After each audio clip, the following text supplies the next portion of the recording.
Okay.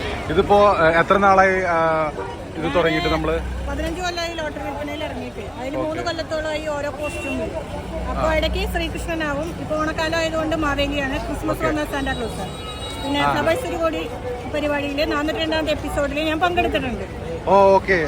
പിന്നെ behind news എന്ന് പറഞ്ഞ ചാനലിലും കൃഷ്ണവേഷത്തിൽ ലോട്ടറി വിൽക്കുന്നത് 1 മില്യൺ എബോവ് ആയിട്ട് വൈറലായതാണ്. ജോബി ചുവണ്ണമണ്ണ് എന്ന് പറഞ്ഞ ചേട്ടന്റെ ഫേസ്ബുക്ക് പേജില് കൃഷ്ണവേഷത്തിൽ ലോട്ടറി വിൽക്കുന്നത് ആദ്യമായിട്ട് വൈറലായത് ജോബി ചേട്ടന്റെ വീഡിയോ ആണ്.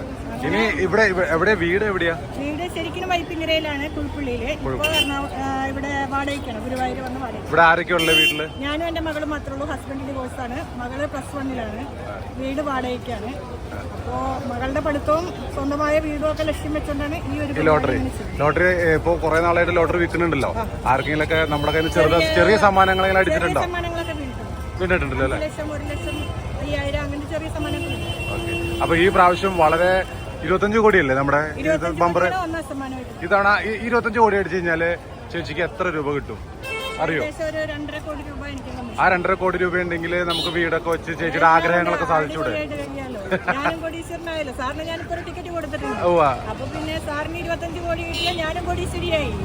അതെ. അപ്പൊ ഈ തവണത്തെ കൂപ്പൺ എനിക്ക് അടിക്കണമെന്നൊന്നും ഞാൻ പറയണില്ല. ഇനി ചേച്ചിയുടെ കയ്യിൽ നിന്ന് എടുത്തിട്ട് ആർക്കെങ്കിലും അടിക്കട്ടെ എന്ന് ഞാനും ഭഗവാനോട് പ്രാർത്ഥിക്കാം. അപ്പൊ ചേച്ചിയുടെ വാടക വീടിൽ നിന്ന് മാറി പുതിയൊരു വീടും ചെറിയ കുഞ്ഞു കാറും മകളുടെ മറ്റുള്ള കാര്യങ്ങളൊക്കെ നടക്കട്ടെ. Okay, by.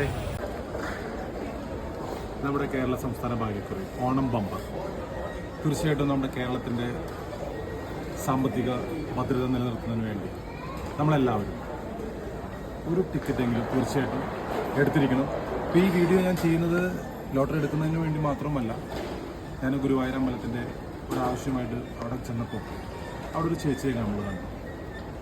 മഹാബലിയുടെ രൂപത്തിൽ നിൽക്കുന്ന ചേച്ചിയുടെ അടുത്ത് കുറച്ച് നേരം സംസാരിക്കാനിടയായി. അപ്പോൾ അവരും ഇതെല്ലാം വിറ്റിട്ട് തന്നെയാണ് അവരുടെ ഓരോ ദിവസത്തെ ദൈനംദിന ചെലവുകൾ നടത്തിക്കൊണ്ടു പോകുന്നത്. നിങ്ങൾ ലോട്ടറി എടുക്കുന്നുണ്ടെങ്കിൽ ആ പരിസരത്ത് തീർച്ചയായിട്ടും നമ്മുടെ ആ ചേച്ചി ഉണ്ടാകും. മഹാബലിയുടെ രൂപത്തിലാണ് ആ ചേച്ചി നിൽക്കുന്നത്. ആ തീർച്ചയായിട്ടും അവരിൽ നിന്ന് നിങ്ങൾ എടുക്കണമെന്ന് വളരെ വിനീതമായിട്ട് നമ്മൾ അഭ്യർത്ഥിക്കുകയാണ്.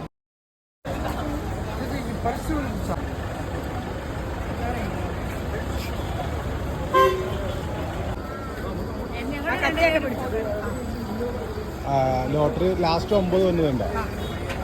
ലോട്ടറി കൊടുക്കാൾക്ക് അവൾക്ക് കൊടുത്തോ? ഞാൻ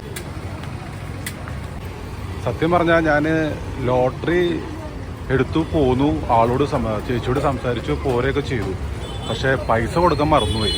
വണ്ടി കയറി കഴിഞ്ഞപ്പോഴാണ് പൈസയുടെ കാര്യം ഓർത്തത്. ഗൂഗിൾ പേ ചെയ്തു എന്ന് വിചാരിച്ചത്, ചെയ്തില്ല. അപ്പോൾ ഞാനൊരു കരിക്ക് കുടിക്കാൻ വേണ്ടി നിന്നപ്പോൾ അതാണിത് ഓർത്തത് തന്നെ. അപ്പോൾ ഞാൻ ചേച്ചിക്കൊരു കരിക്ക്, ചേച്ചി വെയിലത്തല്ലേ നിൽക്കണേ, ഒരു കരിക്ക് മേടിച്ച് ചേച്ചിയുടെ അടുത്തേക്ക് പോവാണ്. ചേച്ചി ചീത്ത പറയുമെന്നൊന്നും എനിക്കറിയില്ല. എൻ്റെ കയ്യിൽ കാശും ഇരിപ്പുണ്ട്. ചീത്ത പറയാതിരുന്നാൽ മതി. കാരണം ചേച്ചി ഇത്തിരി ഇടയ്ക്ക് ദേഷ്യപ്പെടുന്ന ഒരാളാണെന്ന് എനിക്ക് തോന്നണു. ചേച്ചിനെ ദൂരെ നിന്ന് കാണുന്നുണ്ട്. എന്തിനാ ടെൻഷൻ അടിച്ചേ? പൈസ അതിന്റെ കൂടെ ഉണ്ട്, നോക്ക്. ഹാപ്പിയായോ? ഞാൻ വണ്ടി കയറിയപ്പോഴാണ് ഓർത്ത ചേച്ചി. സന്തോഷായില്ലേ? പൈസ കിട്ടില്ലേ? ഇത് നമുക്ക് തന്നെ അടിക്കട്ടെ. ഓക്കെ, കഴിക്കും.